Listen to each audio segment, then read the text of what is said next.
Nung unay di naman ako panatiko ng Facebook, and Twitter, comfort. Pero nung makita ko ang mga larawan mo, ay biglang nasabi na kailangan kong mag-online lagi para makilala ka. At di rin natagal ay na-confirm ang request.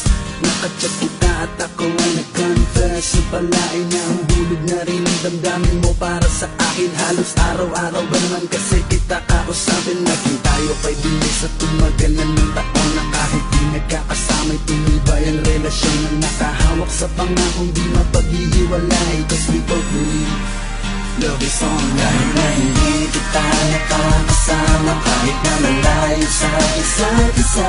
Ang sama ganyan ang ating pagmamahalan.